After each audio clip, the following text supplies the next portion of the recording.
Krishna Krishna Bhutale Srimate Bhakti Vedanta Swami Niti Namine Nama Vishnu Padaya Krishna Prestaya Bhutale Srimate Bhakti Vedanta Swami Niti Namine Namaste Saraswati Deve Gauravani Pachari Nirvishesha Shunyavadi Vastutyadishatari Namaste Saraswati Deve Gauravani Pachari Nirvishesha Shunyavadi Vastutyadishatari Jaya Shri Krishna Chaitanya Prabhu Nityananda Shri Advaita Ganadhar Sivasadi Gaura Bhakta Vrinda Jaya Shri Krishna Chaitanya Prabhu Nityananda Shri Advaita Gadadhar Sivasadi Gaura Bhakta Vrinda Hare Krishna Hare Krishna Krishna Krishna Hare Hare Hare Rama Hare Rama Rama Rama Hare Hare Hare Krishna Hare Krishna Krishna Krishna Hare Hare Hare Rama Hare Rama Rama Rama Hare Hare Hare Krishna Hare Krishna Krishna Krishna Hare Hare Hare Rama Hare Rama Rama Rama Hare Hare Hare Krishna Hare Krishna Krishna Krishna Hare Hare Hare Rama Hare Rama Rama Rama Hare Hare Hare Krishna Krishna Krishna Hare Hare Hare Rama Rama Rama Hare Hare Hare Krishna Krishna Krishna Hare Hare Hare Rama Rama Rama Hare Hare Hare Krishna Krishna Krishna Hare Hare Hare Rama Rama Rama Hare Hare Hare Krishna Krishna Krishna Hare Hare Hare Rama Rama Rama Hare Hare Hari Bo Hari Bo Hari Bo Gora Hari Bo Jai Gora Hari Bo Hari Bo Hari Bo Jai Gora Hari Bo Jai Jai Prabhupada Prabhupada Prabhupada Jai Jai Prabhupada Jai Jai Prabhupada Prabhupada Prabhupada Jai Jai Prabhupada Shri Shankar Gaura Hari Ki Jai Shri Prabhupada Ki Jai Shri Shankar Gaura Again, thank you all so much for joining us this evening. I have a bit of a cold, so please bear with me. We are continuing our discussions on the teachings of Lord Chaitanya. This wonderful book is written by Srila Prabhupada and is based on the authorized biography of Lord Chaitanya, which is called the Chaitanya Charitamrita. So we've begun these discussions so that we could have a better idea of the pastimes and the teachings of Lord Chaitanya, because he is the most recent appearance of Krishna in this world. And so his instructions are most salient for us because it is helping us to navigate best this age in which he appeared in Kali Yuga. So Lord Chaitanya Mahaprabhu's teachings are most relevant to us in this age of Kali. So we'll begin with our prayers to our spiritual masters so that they can give us their blessings for our discussions today. Om Jnanatimirandasya Jnananjana Shalakaya Chakshurunmilitam Yena Tasmai Shri Gurave Namaha Shri Chaitanya Manobhishtam Sthapitam Yena Bhutale Swayam Rupa Kadamahyam Dadati Swapadantikam Om Vishnu Padaya Krishna Prestaya Bhutale Srimate Bhaktivedanta Swami Iti Namine Namaste Saraswati Deve Gauravani Pacharine Nirvishesha Shunyavadi Paschatya Deshkarine. So this chapter that we're discussing is chapter 25, and it's called Personal and Impersonal Realization. Lord Chaitanya has been preaching to a great scholar named Sarvabhauma Bhattacharya. This great scholar is coming from an impersonal background, where he regards the form of the Lord as light to be supreme. So Lord Chaitanya Mahaprabhu is explaining to him that indeed the Lord has a form of light, but that we should actually be surrendering ourselves to the Lord's transcendental form so that we can render service to him and achieve him, which is actually our original natures of service, versus trying to achieve his form of light, which is actually only a temporary destination. We'll come back to the material world, and this is something that we all want to avoid. The goal actually of all spiritual processes is to get out of the material world once and for all. And if we are constantly cycling in that, including trying to achieve the light but then coming back down, we're only going to cause more misery and suffering for ourselves. So it's very important that we try in these very lives to get into the personal service of Krishna, to perfect that service, so that when we get to Krishna's spiritual world, we don't come back to this world again.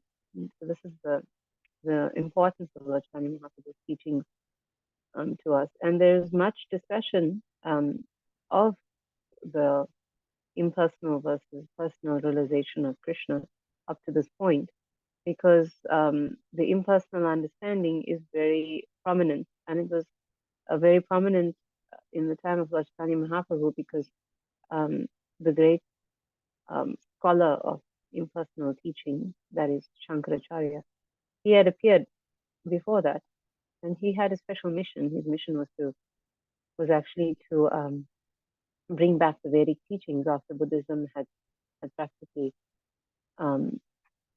rooted it out of India. Buddhism had spread very quickly, and Buddhism, of course, was against the Vedic teachings. This was also the arrangement of the Lord to stop animal sacrifices in the name of the Vedas. But the Vedas had to be brought back. This was Shankaracharya's his mission. But in order to do that, he had to preach on the impersonal aspect of God as superior. Lord Chaitanya Mahaprabhu had appeared after that, now to bring us to a higher realization, that of the personal form of the Lord. So indeed, Krishna has a form of light. We see that reflected in our image for our poster today. But within that light is his personal form. And this is a personal form that we want to get to know so that we can serve him. So I pray for all your blessings to do justice to this class so we can get that understanding from our discussions today. And we'll also chant invocation prayer before we go on our reading. Jaya Jaya Shri Chaitanya Jaya Nityananda Jaya Dvaita Chandra Jaya Gaura Bhakta Jaya Jaya Shri Chaitanya Jaya Nityananda Jaya Dvaita Chandra Jaya Gaura Bhakta Jaya Jaya Shri Chaitanya Jaya Nityananda Jaya Dvaita Chandra Jaya Gaura Bhakta. And the translation is glory to Shri Chaitanya and Nityananda, glory to Advaita Chandra, and glory to all the devotees of Shri Gaura Lord Chaitanya. So our readings begin today The Puranas are supplementary Vedic literatures because sometimes in the original Vedas, the subject matter is too difficult for the common man to understand. The Puranas explain matters by the use of stories and historical incidents.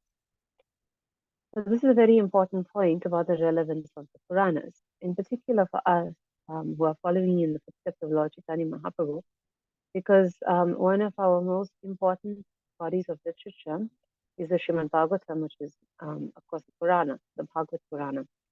And Srimad Bhagavatam is so essential to our devotional practices that Srila Rupa Goswami has said that it is one of the five potent aspects of devotional service that we read, we hear Srimad Bhagavatam.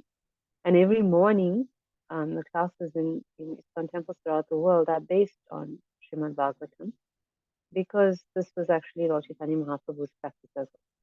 God comes as his own devotee and he sets the example, right, by hearing and reading the scriptures. Right? And Srimad Bhagavatam was, of course, Lord Chaitanya Mahaprabhu's primary scripture.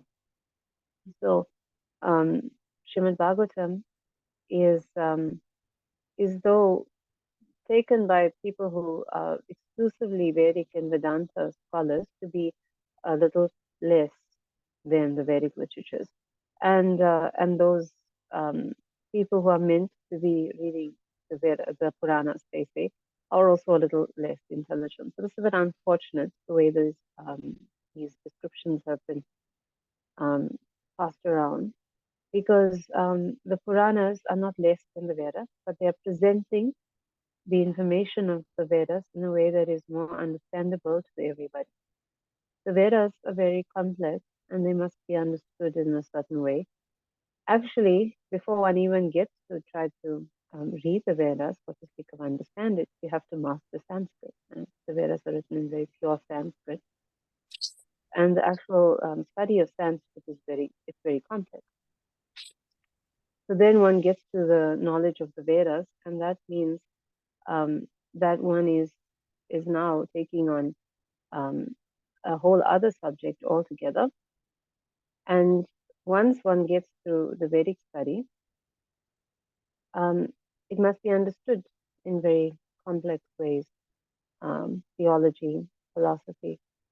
So it may not be possible for all students to take on, especially if they're not exclusively devoted to Vedic study. So the classes of Brahmanas, for example, or classes of Kshatriyas, they trained with a guru. They lived in the ashram of the guru, and they were able to master these subjects over time. Other classes in society, like the Vaishyas, like the Shudras, like females, they didn't get to live in the ashram. Also essential to ashram life is one is living in a very regulated way, practicing sense control, mind control. These are also important to imbibing the knowledge of the Vedas. And one also undergoes purificatory rites like initiation, like the sacred thread ceremony. And all of these actually assist one to be able to assimilate the knowledge of the Vedas. So if one doesn't go through the rites and through the training, and one doesn't actually get the opportunity to study under Brahmana, then one may not be able to actually come to understanding the Vedas properly. And that doesn't mean that one is foolish. Right? It just means that one hasn't been trained in it, nor has one actually been educated in it. So for those classes of people, for the women, for the merchants, for the laborers in those times, the Vedic knowledge had to be presented in a way that they would be able to understand its conclusions through the teachings. So we can take another example, math. Right? Math is a bit challenging if we don't start at the beginning and understand numbers properly, get some literacy in that, and then gradually build on the more complex aspects of math. We're not going to be able to perform it at a level that's very advanced, right? At say secondary school level or even university level. So if we want to come to the conclusion of the Vedas, we can't just pick it up anywhere, right? In general. But if we approach the Vedic knowledge through the Puranas, even if we don't have all that preliminary back knowledge, for example, like Sanskrit, we can still get the Vedic conclusion. So we have a very nice example in that regard that comes from the Srimad Bhagavatam, which is the story of or the history of the wives of the Vedic Brahmanas. So they were Brahmanas who were very qualified in the Vedas, and they were performing some rituals according to the Vedas. And at the same time, Krishna and Balaram and the friends of Krishna and Balaram, they were playing nearby, and the boys were very hungry. So they complained to Krishna that we'd like something to eat. So Krishna told them it's a very instructive history because Krishna has provided before many times for the cowherd boys water, um, suitable eatables during their pastimes playing. But this was actually to instruct them as to how one can actually relate to the Supreme Lord from the perspective of being a very trained person and the perspective of being a devotee. So he told them to approach the Brahmanas who were very well versed in the Vedas. They were performing their rituals nearby. Approach them for some food stuff and tell them that he smiled and he told them, tell them that Balaram is actually asking for these food stuff because at the time Balaram was known as the son of Vasudeva, right, who was of the kingly order. And Krishna was known as the son of Nanda Maharaj, although Krishna was also the son of Vasudeva, but he wasn't known at that time as the son of Vasudeva because we know Kamsa was after him. So he was just known as the cowherd boy, right, the son of the cowherd man. So maybe they wouldn't think of him as very advanced, right, coming from the Vaishya background, which is considered the less intelligent. So he said to them, tell them Balaram is asking for some food stuff. So anyway, the boys went there, and the Brahmanas just wouldn't hear them. They wouldn't hear their request for any food. And of course, it's very instructive because the person who they're offering all the sacrifices to is actually Krishna himself. Like his case, Raghunath Bhatta Prabhu was saying, whatever ritual we perform that comes from the Vedas, it always has its origin, the one we actually approach through these sacrifices as Lord Vishnu, who is Krishna himself. So the Brahmanas not understanding that Vishnu himself, Krishna, was right there to accept their offerings, they refused to give him anything before the conclusion of the ritual. So the boys went back a little disappointed, and then Krishna said, now go to the wives of these Brahmanas, see what they say. So the boys went to the wives. They, of course, were the ones preparing all the food to be offered at this yagya. And they were so happy to hear that Krishna was requesting something from them that they immediately packed up everything, even though it didn't please their husbands very much. They packed up everything and they took it to Krishna to satisfy him. So we understand from this that even though the wives of these brahmanas were not trained like their husbands in Vedic study, they had come to the conclusion, which is service to Krishna, through their service, through their remembrance and meditation on him, which is actually a form of devotional service. And so they were ready to give up everything for him. And through their surrender, they actually achieved the perfection of their lives. They actually got to see Krishna face to face. He accepted their offerings with his own hands. That was the result of their complete surrender. So the Brahmanas realized their mistake after that they had been in some illusion about what their sacrifices were actually about. And they regretted this very much. But of course, because they hadn't engaged in any services like their wives to Krishna, they weren't able to approach him. They just they were very remorseful in their mind. In that way, they achieved the Lord's mercy, but they weren't able to actually directly approach him like their wives, because one can only approach God through his service. And this is actually what the Vedas will eventually guide us to. So even without Vedic study, through rendering service to the Lord, we can achieve him. This is the message of Chaitanya Mahaprabhu. And he's given us the easiest way to perform devotional service to Krishna in this age, which is the chanting of the Lord's holy names, right? The Maha Mantra. But even though this is very simple for us to do, it's actually extremely potent. And how do we understand that? Well, it's because we are particularly weak, right? We're not able to perform the kind of sacrifices that these Brahmins could, the kind of study that other members of society could in the previous ages. So we need the process of religion, the devotional service, to be more stronger in order to give us the strength to make progress.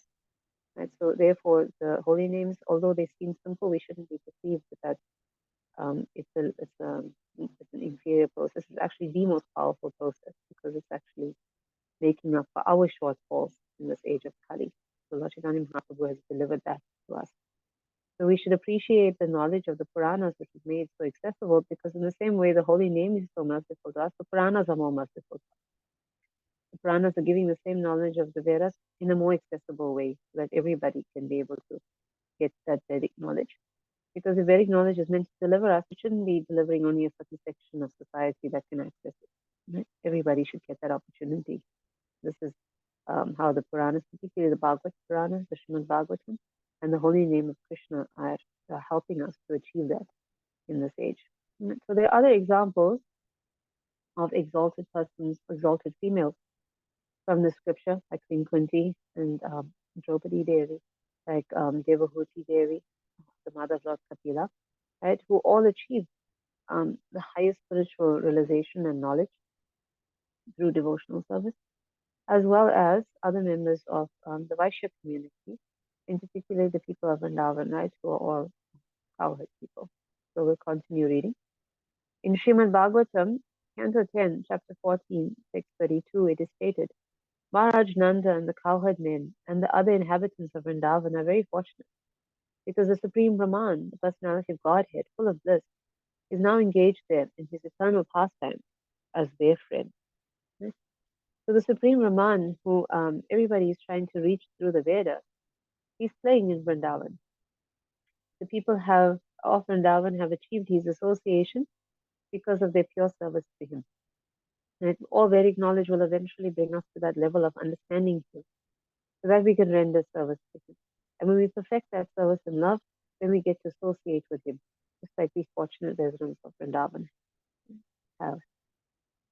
According to the verse beginning, Apani Pado Javano Grahita, which is from the Shvetashvatara Upanishad 3.19, although Brahman has no material hands and legs, he nonetheless walks in a very stately way and accepts everything that is offered to him.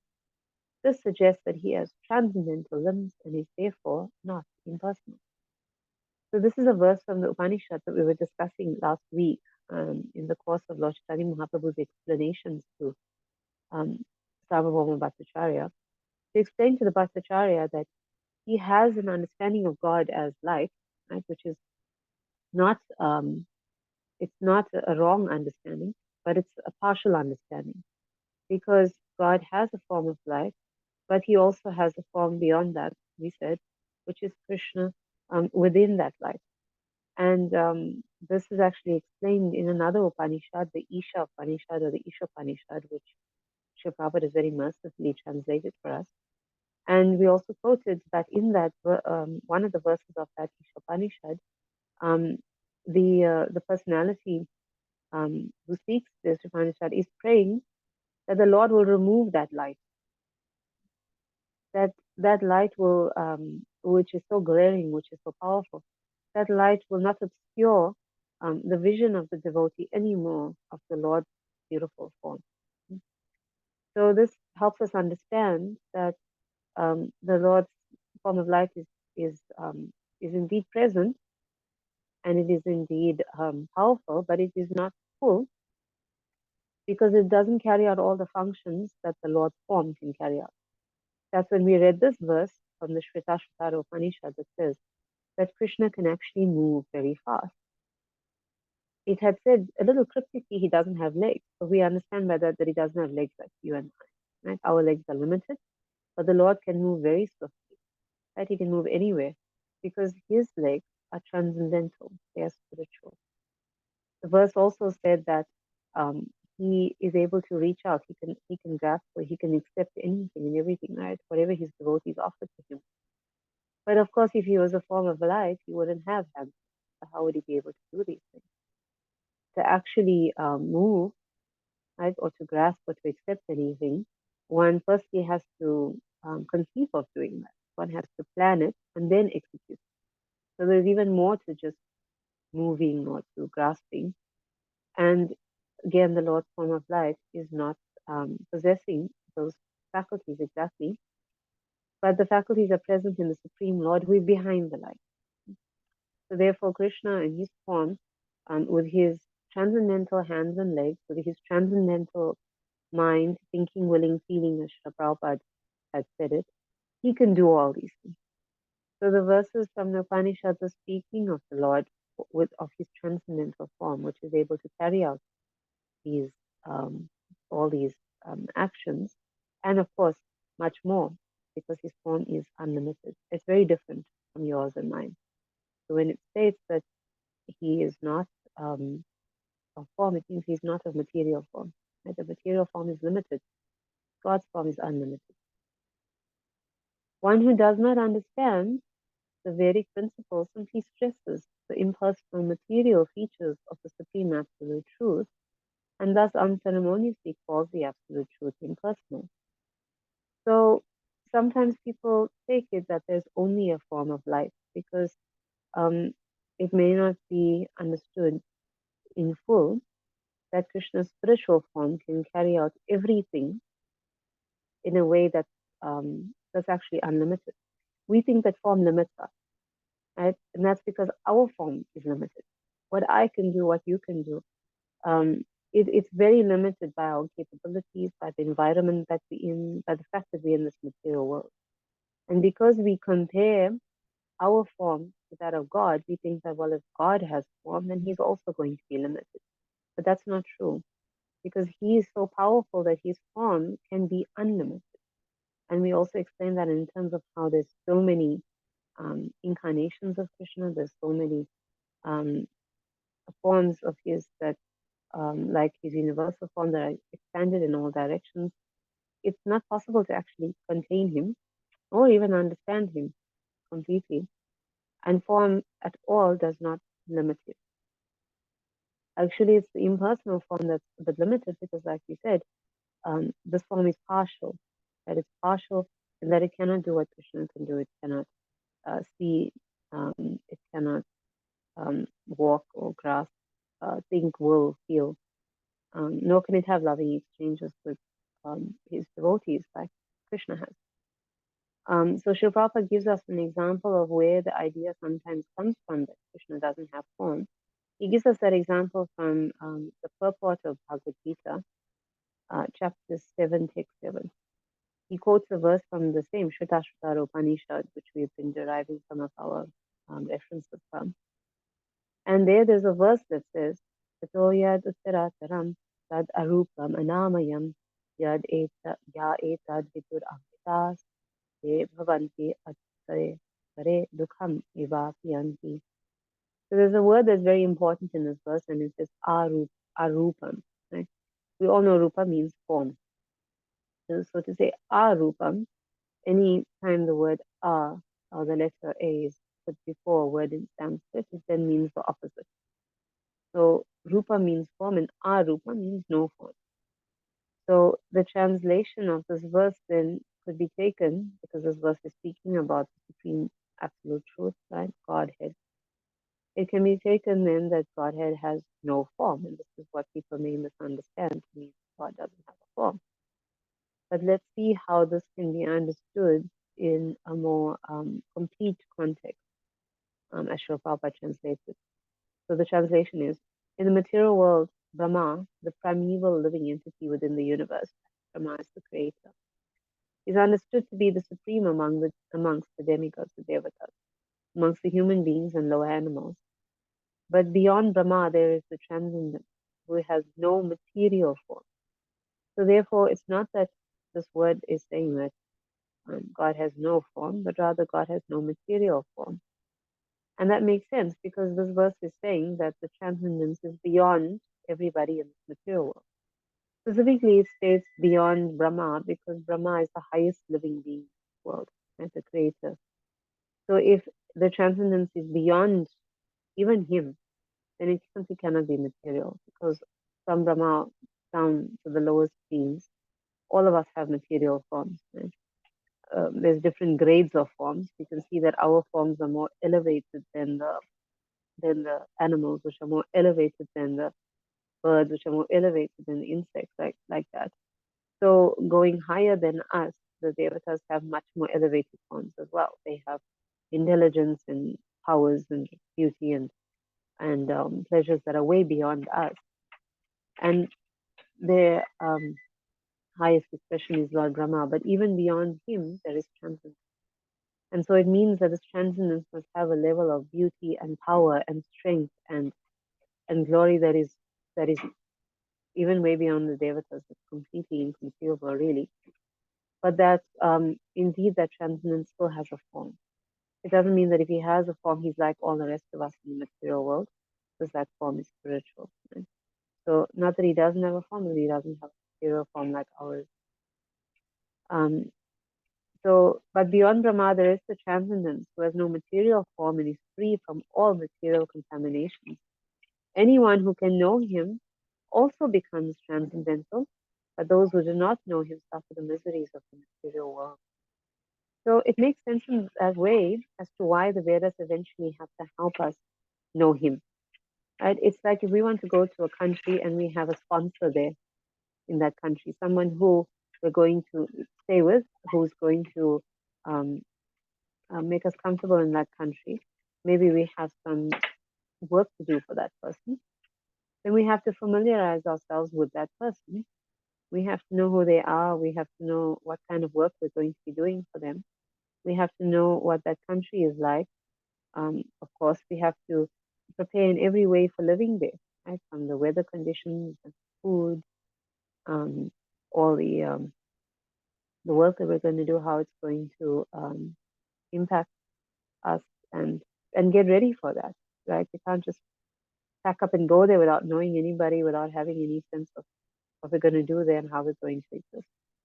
So similarly, this is like this material world is our preparation for the rest of eternity.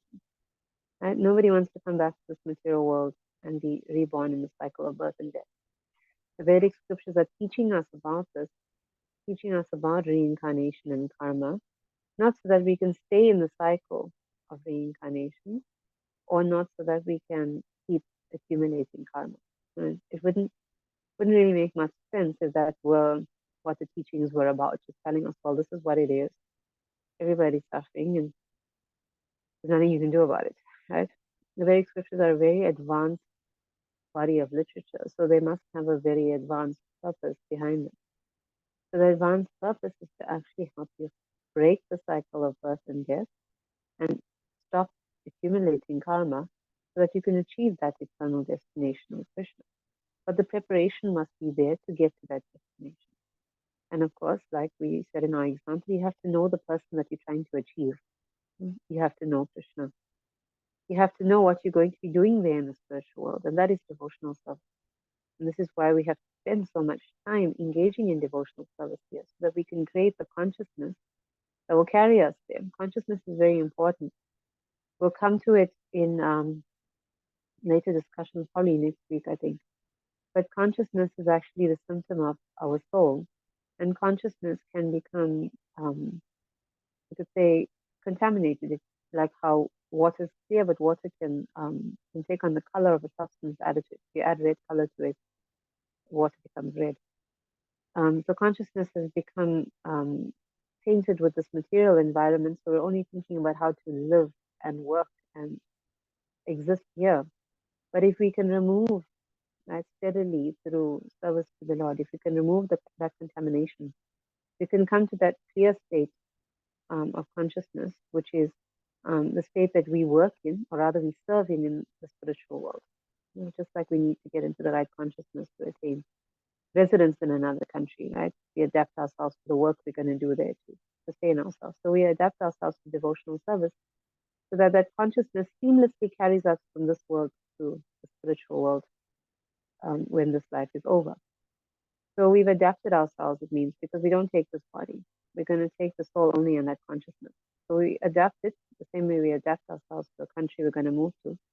We adapt ourselves to service to Krishna that we attain in the end. And this is very important. And this is the reason why spiritual life, why the Vedas are there. because eternity is a very long time. Right now, we spend so much time getting educated in in the material sphere, and we all think it's worth it because we think that well, it's for life, and life is a long time, and that's true. When we're getting our material education, our school and our college school certificate and college degrees, we're thinking about the next 50 years if we're lucky, 40 years like that. But the reason the Vedas is so essential in getting that knowledge is because the Vedas is preparing us for eternity. Eternity is a very, very, very long time. It's preparing to save us from cycling over and over um, in this world, and therefore it requires our attention, and it requires steady practice. The same way we've given ourselves the material education, we give ourselves the spiritual education so that we guarantee the destination of our soul. Right? It's very important that we should think about this because, again, eternity is a long time. It's important for us to give this thought. So the Vedas has such an important function and focus in all our lives. This is why it was the center of all life in the previous ages. Why the Brahmanas, who were responsible for the education of the whole society, why they were engaged so much in Vedic study, and why all the other teaching in their schools was around the Vedas, the Vedic teachings, to get us out of this material world. And all other teachings were given around that. Even if a king was being trained in military science, right, that science, Dhanur Veda, is a supplement to the Veda. So he was given the knowledge of the Vedas with the material knowledge of the military science, because eventually everything will bring you, all knowledge brings you to the Vedic knowledge of how to get out of this material. So this is actually the glory of the Vedic culture. And again, it was presented in every way, including through the Puranas, so that everyone could get that knowledge and be able to get out of this material world. So we were saying that this verse is explaining to us about the form of God, again, so we can prepare ourselves to engage in service to Him, right? So we can achieve His world. And it tells us that He doesn't have a material form. And if we get to know Him, that's our passport out of here. Right? Krishna Himself says that in Bhagavad Gita in the 4th chapter, when He says that if we know Him, right, the transcendental nature of His appearance and activities, then we can become liberated. So His statement in Bhagavad Gita is directly correlated with this statement from the Shvetashvatara Upanishad, which says that you need to know the transcendence to get out of this material world. Right? By knowing Him, you become transcendental, so that you can become of the same nature as Him, so that you can attain His world, like He's prepared to go to another country. Now, if we only knew partial aspects of His, like the Brahman, like the life, we wouldn't know how to relate to Him, right? Because you can't actually know life, and this is why sometimes we have that understanding that we can't know God. And if we only think of Him as life, then you certainly can't know, because there's not much you can know about life. This is where the idea comes from, that nobody can know Him, nobody can see Him, nobody can perceive Him. But if that were the case, then this verse from the Shvetashvatara Upanishad, it wouldn't make sense, because it's telling us that we need to know Him to get out of the suffering of the material world. So if we couldn't know Him, how are we going to get out of it? So if we only accept these partial aspects of life, then we're actually not understanding the Upanishads properly. And it also means we can't get out of this material world. So we have to understand that there is a form beyond the life, and then we have to get to know that form in order to escape the material world. And that's the full understanding. So this verse that we quoted from the Upanishad, Shvetashvatara Upanishad, is 3:10. So before that, there were two verses, 3:8 and 3:9. And 3:8 and 3:9 are giving us the understanding of who it is we need to know. The translation of those two verses are, I know that Supreme Personality of Godhead, who is transcendental to all material conceptions of darkness, only he who knows Him can transcend the bonds of birth and death. There is no way for liberation other than this knowledge of that Supreme Person. That's verse 8. Verse 9 says, there is no truth superior to that Supreme Person, because He is the supermost. He is smaller than the smallest, and He is greater than the greatest. He is situated as a silent tree, and he illumines the transcendental sky. And as a tree spreads its roots, he spreads his extensive energies. So, how is this verse substantiating the one that we just read from 310? Well, we had said in 310 that we need to know the transcendence, and the transcendence in 3.8 and 3.9 is a person, and this is understood from the Sanskrit of these verses, which speak of him as Purusham. Vedaham etam Purusham Mahantam. The Purusham is a very interesting verse, right? It's a Sanskrit word, but it can't be taken as one without a form. The previous verse mentioned Arupam, so take, let's say for argument's sake, Arupam meant the light. But now, if we look at the two verses that preceded that, it refers to that person, that transcendental Lord that we must know as Purusham. And Purusham means person. So in no way can that verse Arupam be referring to a light.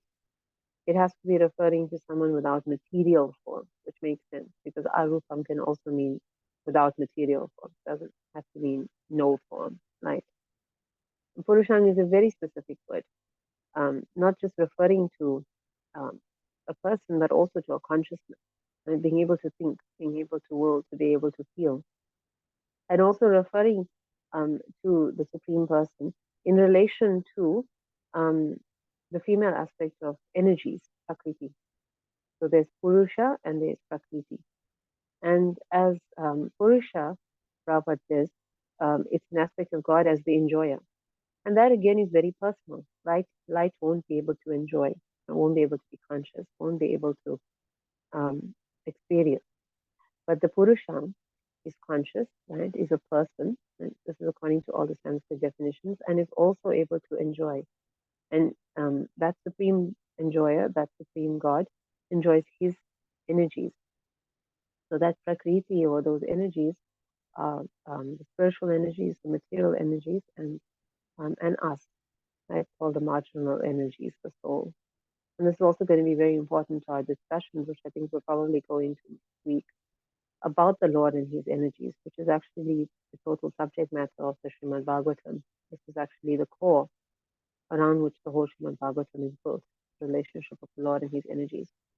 So we can see then that these verses are all guiding us as to who we need to know to get out of the material world. It's a who we need to know and not a what.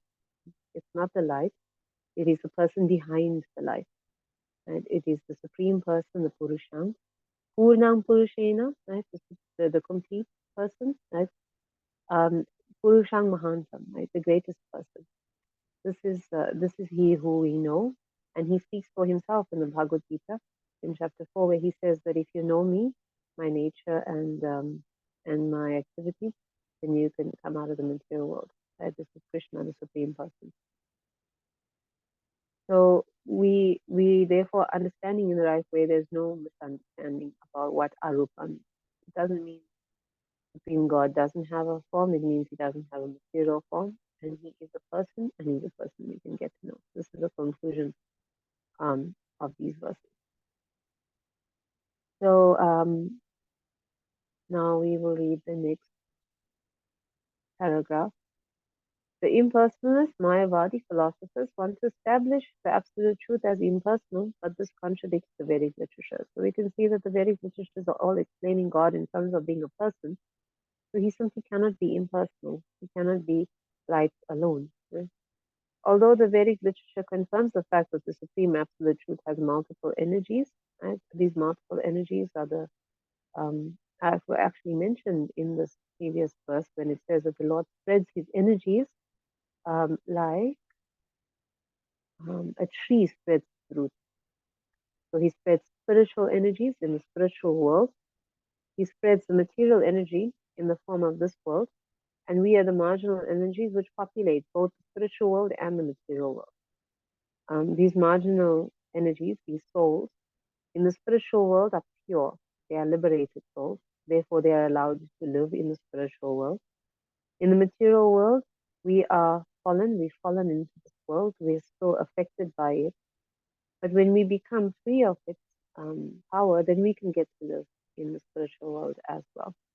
So these three broad groups of energies are, of course, further divided into energies. And this is how the Lord's energy is spread out throughout all of creation, right? Material and spiritual. Although the Vedic literature confirms the fact that the Supreme Absolute Truth has multiple energies, Mayavadi impersonalists still try to establish that the Absolute Truth has no energy. The fact remains, however, that the Absolute Truth is full of energy and is a person as well. It is not possible to establish him as impersonal. So, of course, if someone has the understanding that God is just light, then light has no properties, and light has, well, it may just have the energy of light or maybe heat. But more than that, there isn't actually anything that can be explained. Yet all of us are still existing. So how is that possible? It would mean that God has to have energies because this material world is more than just light and heat. Right? It is full of variety. We, living entities, all our souls are certainly energies, and we're innumerable in number.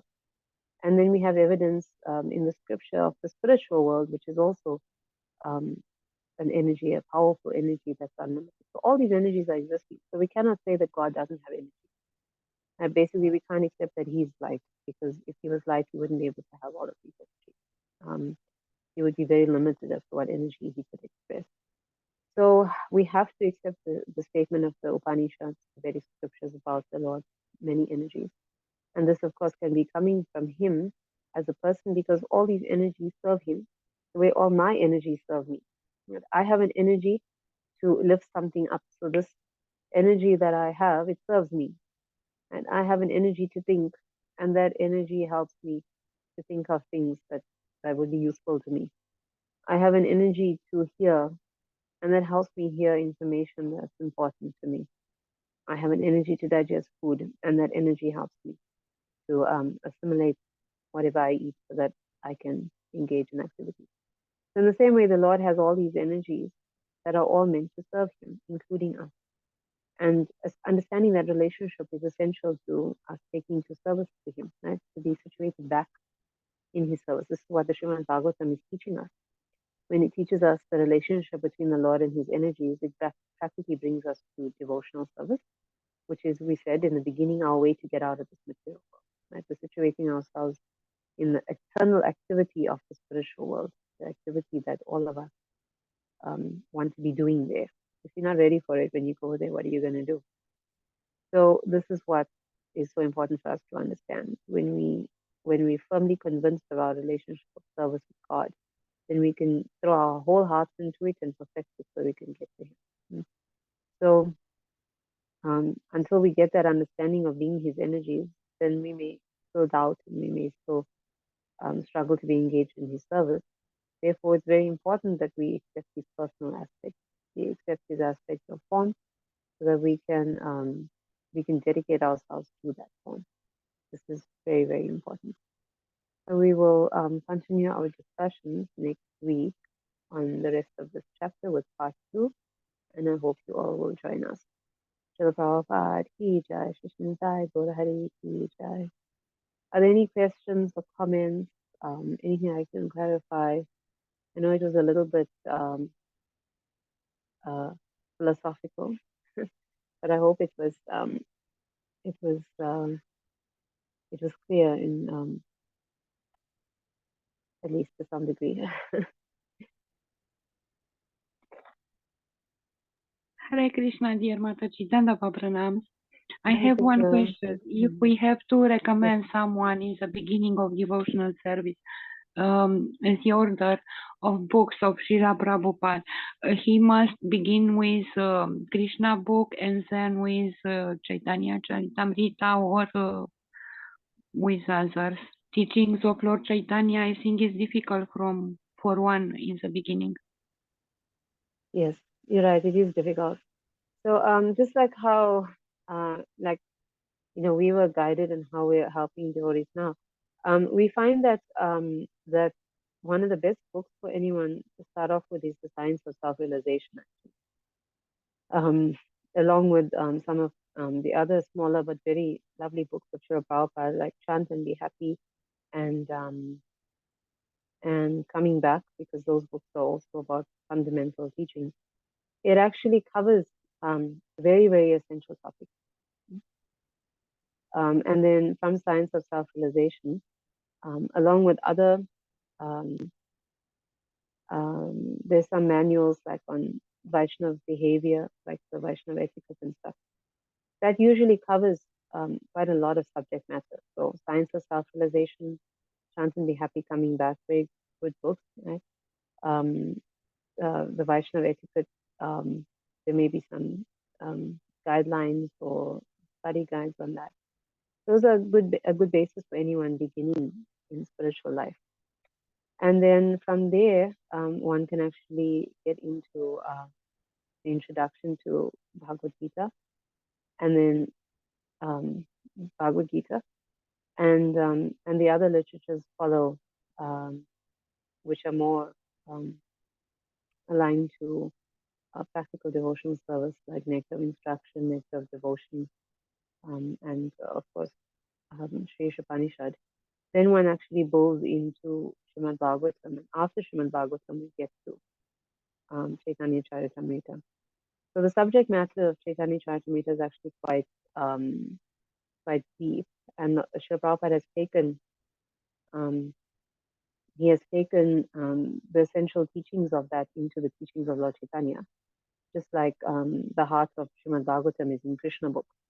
I think that after somebody has read at least Bhagavad Gita and they have that solid foothold in the philosophy, then they could probably read teachings of Lord Chaitanya or Krishna book. But definitely Chaitanya Charitamrita should be approached after one reads Srimad Bhagavatam. Is that okay, Masdi? Yes, Mataji, wonderful answer. Those book we are distributing now in Srila Prabhupada Marathon distributing books. Hare Krishna, thank you very much. Hari Bol. Hare Krishna. Thank you, Masdi. Thank you for all your support and attendance. Are there any other questions or comments? So I must apologize. I didn't get a chance to look for a bhajan today. I'm a little bit congested. So I'm resting a little earlier on. So I'll just look for one now.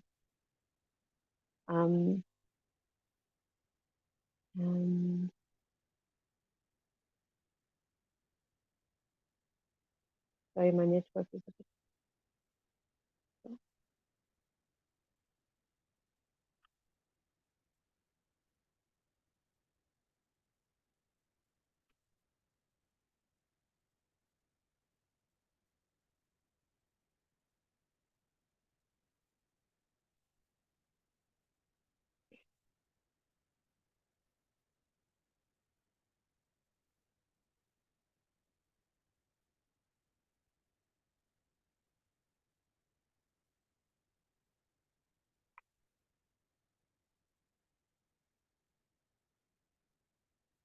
Okay.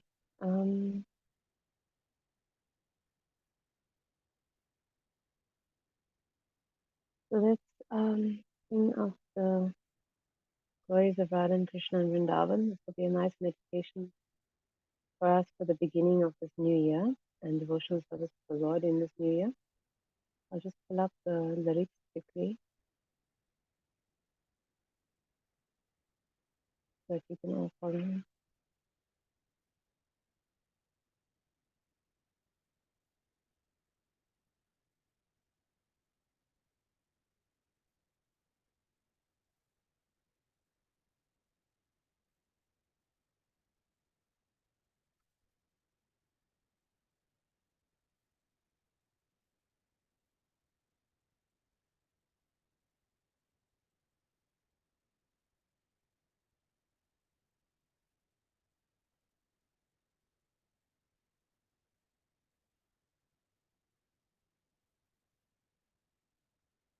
Let's share this here.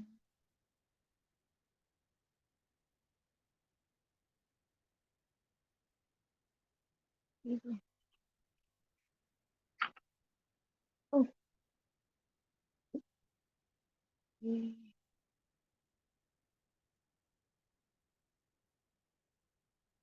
Strange.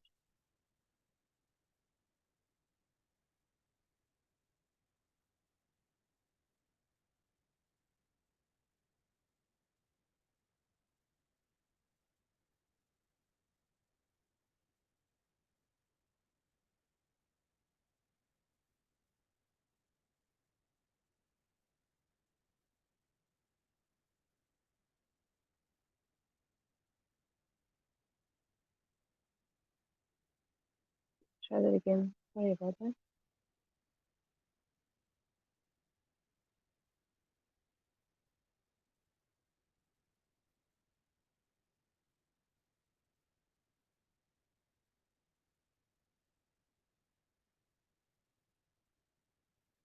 It's not working.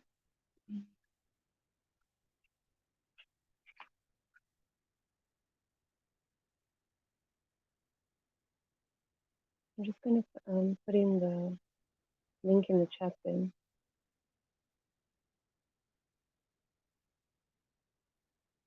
Okay.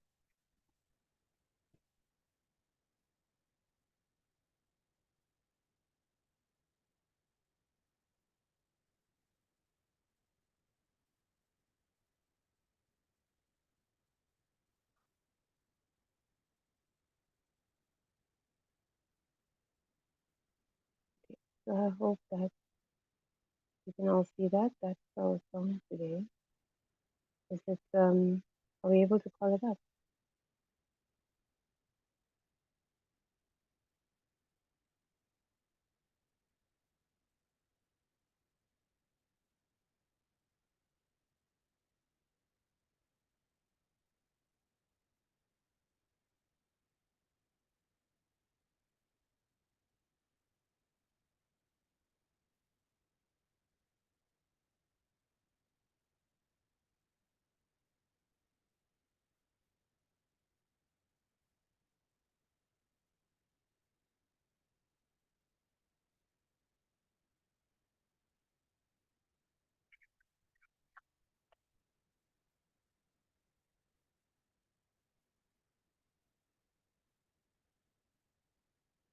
I'm gonna try one more time. Um,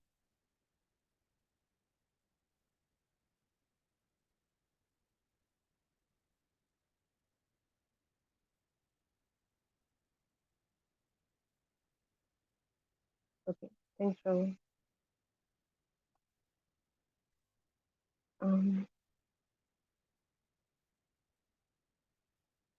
so may Shri Vrindavanda manifest in your heart throughout the course of next year. Jaya Radhe, Jaya Krishna, Jaya Vrindavana, Shri Govinda Gopi Nata Madhana Moha Ramakunda Radha Kunda Giri Govardhan Kalindi Chamuna Jaya Jaya Mahava Deshi Ghata Hamsi Bhata Dwadashakana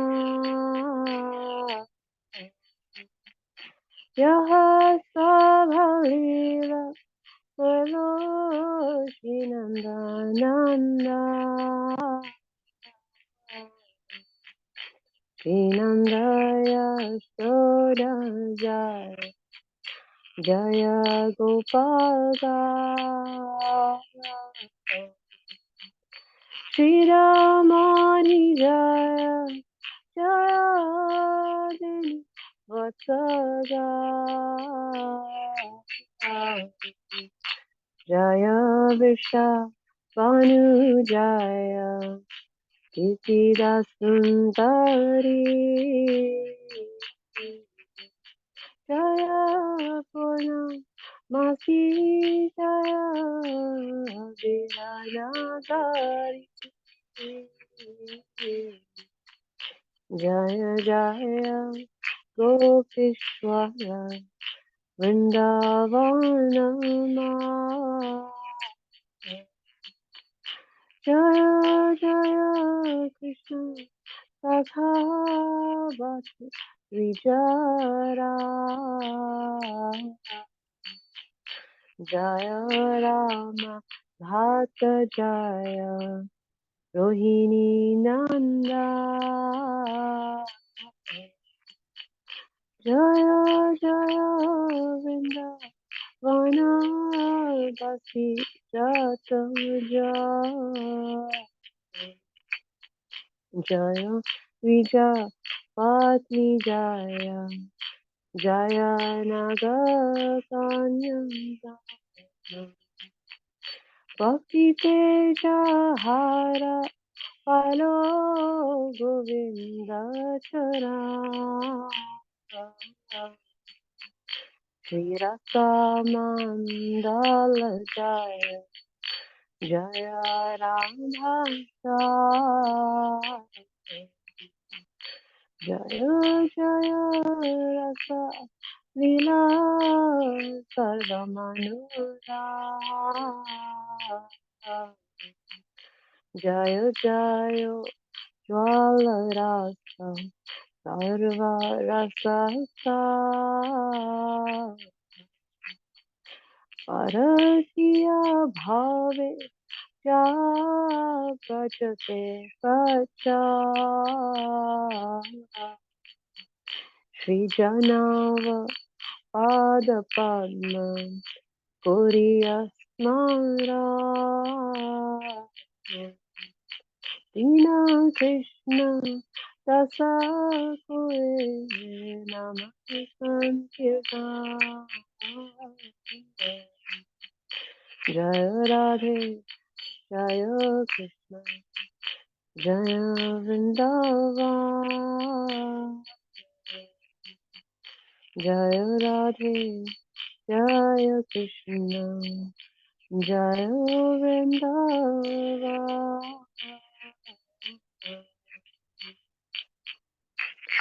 We'll just read the translation quickly. O glories to Radha and Krishna and the divine forest of Vrindavan. O glories to the three presiding deities of Vrindavan, Sri Govinda, Gopinath, and Madan Mohan.